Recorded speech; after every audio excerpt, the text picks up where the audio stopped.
The Class 1A nine-man state championship game features the top two teams in our rankings for pretty much most of the season.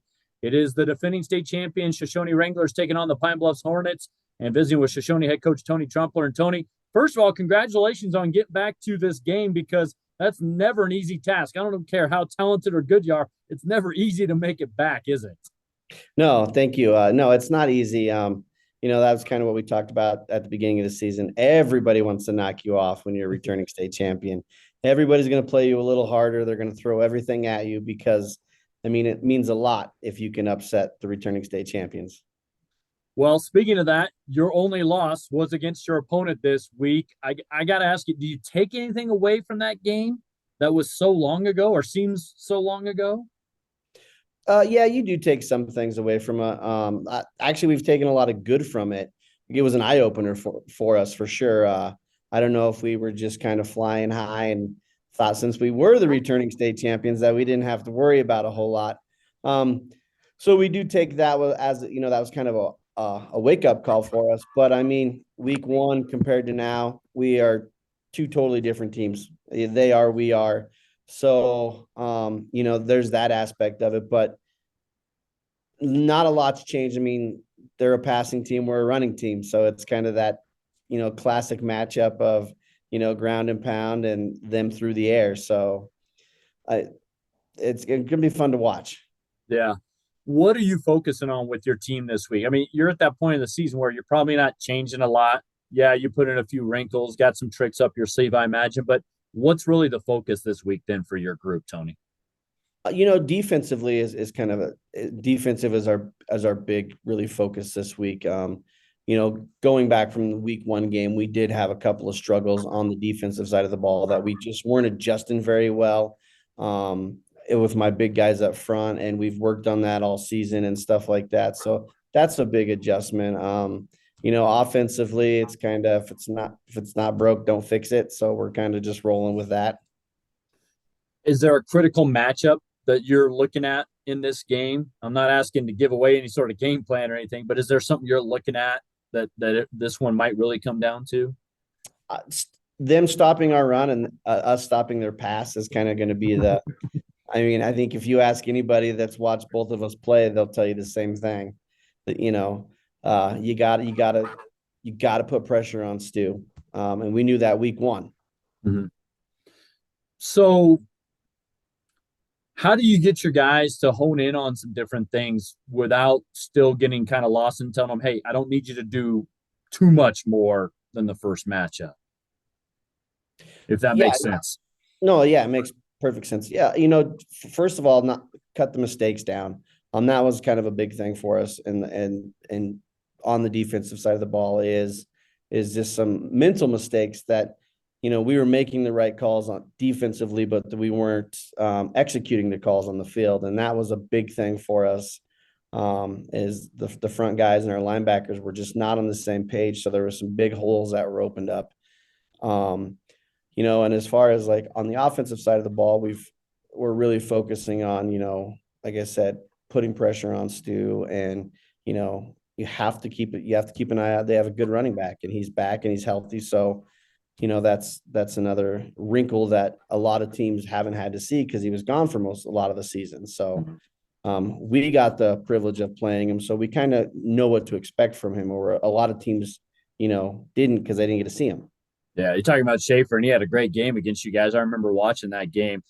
All right, so this is a unique position because there are a few teams that are in this position like you guys, but your situation a year ago was so unique. You were going for that first championship in a long time. You guys tried to soak it in. You won it. But how do you make this kind of a unique situation, knowing that, yeah, we've been here and we've done it, but still you have that goal of winning and repeating as champs, but you want to make this kind of unique, Tony? Does that make sense? Yeah, we actually talked about that after we beat Wind River, where like it's just such a different feel going back this year than it was last year. I guess it was a little like I don't even know how to put it. It's like not real last year. It was still like it was like, whoa, this is really happening. We were really excited, don't get me wrong, but the feel wasn't there, and it wasn't as far of a dream. I guess it was, we were kind of expected to be back there. Yeah. So that was kind of one of the things that we talked about this week, is it's just as important, we made it back. Last year was a unique situation. I mean, a long time coming.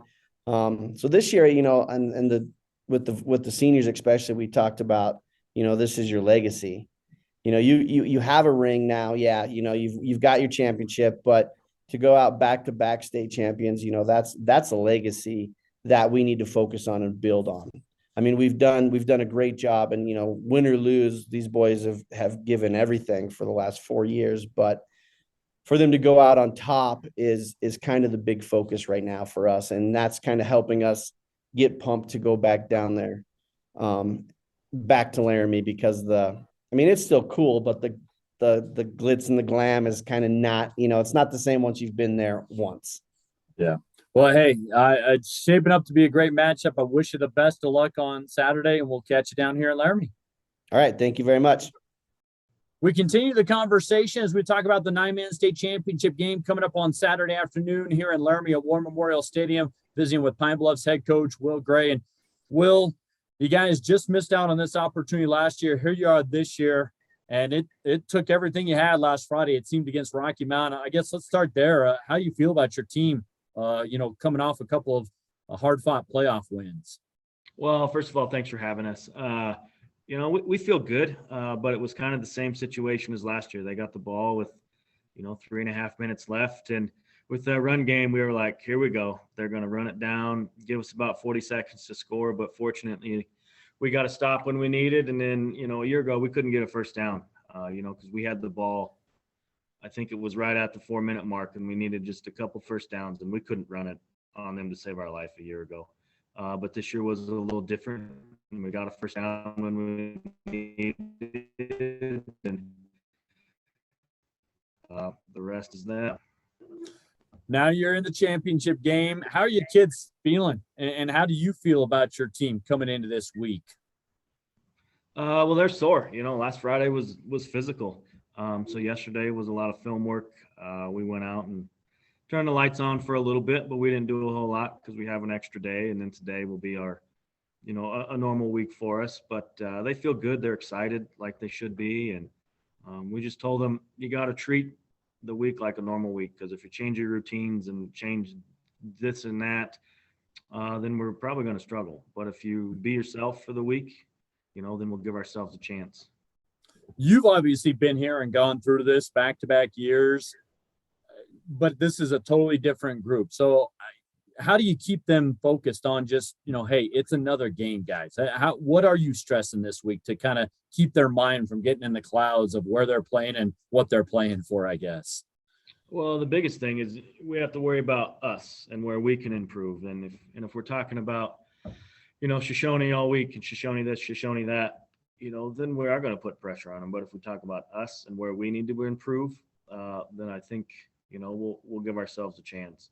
And this group, a year ago, they played in the state basketball championship. Well, and we told them, you had less than 24 hours to worry about that, prepare for that. This year, we got 8 days.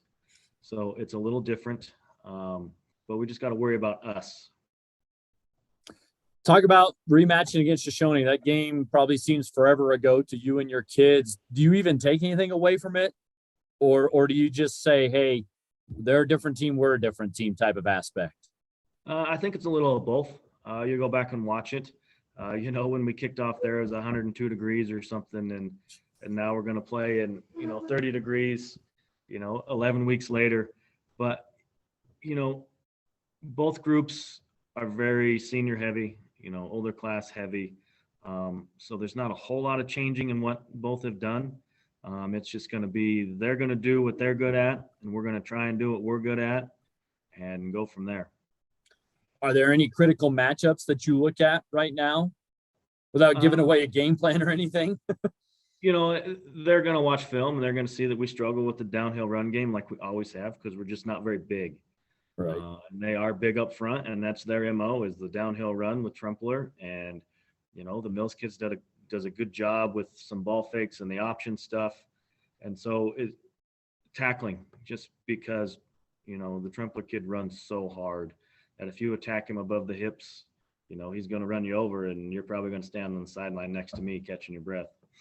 Yeah. What else are you looking at from an offensive standpoint going against that kind of athletic secondary and linebacking core that they have?